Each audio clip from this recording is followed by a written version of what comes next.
HarperCollins presents Mary Poppins Comes Back by P.L. Travers. Read by Olivia Colman.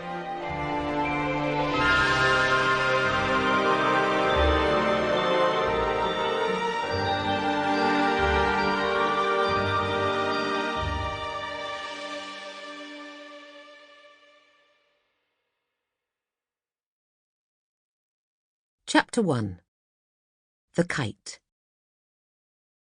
It was one of those mornings when everything looks very neat and bright and shiny, as though the world had been tidied up overnight.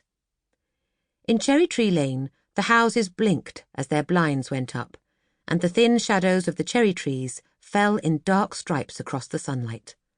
But there was no sound anywhere, except for the tingling of the ice cream man's bell as he wheeled his cart up and down.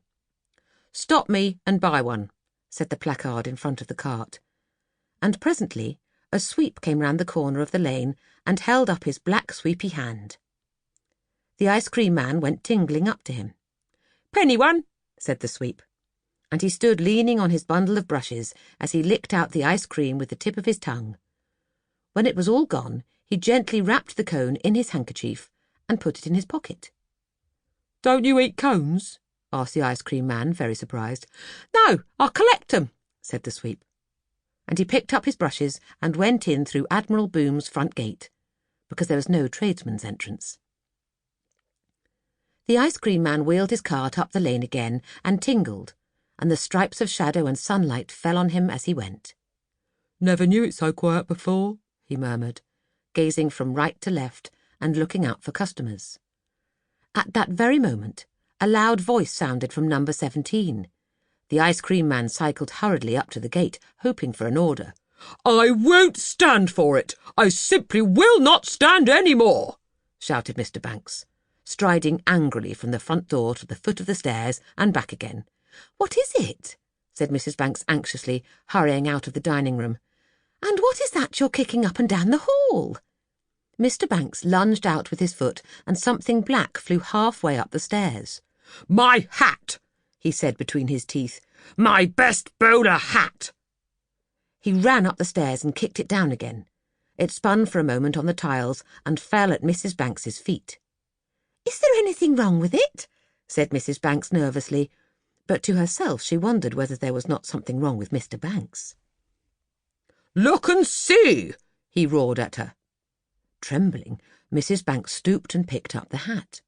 It was covered with large, shiny, sticky patches, and she noticed it had a peculiar smell. She sniffed at the brim. "It smells like boot polish," she said. "It is boot polish," retorted Mr. Banks. "Robertson I has brushed my hat with the boot brush. In fact, he has polished it." Mrs. Banks' mouth fell with horror.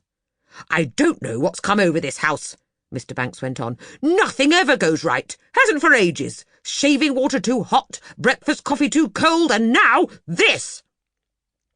He snatched his hat from Mrs. Banks and caught up his bag. "I am going," he said, "and I don't know that I shall ever come back. I shall probably take a long sea voyage."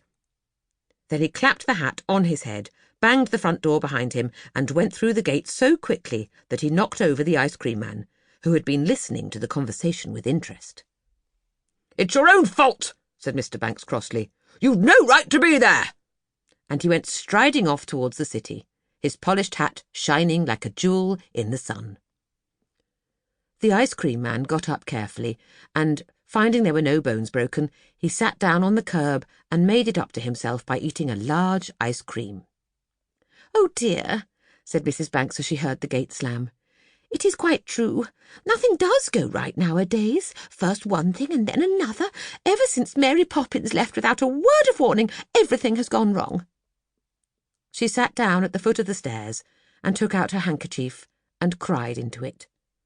And as she cried, she thought of all that had happened since that day when Mary Poppins had so suddenly and so strangely disappeared.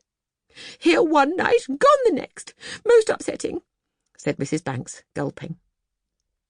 Nurse Green had arrived soon after and had left at the end of the week because Michael... Sample complete.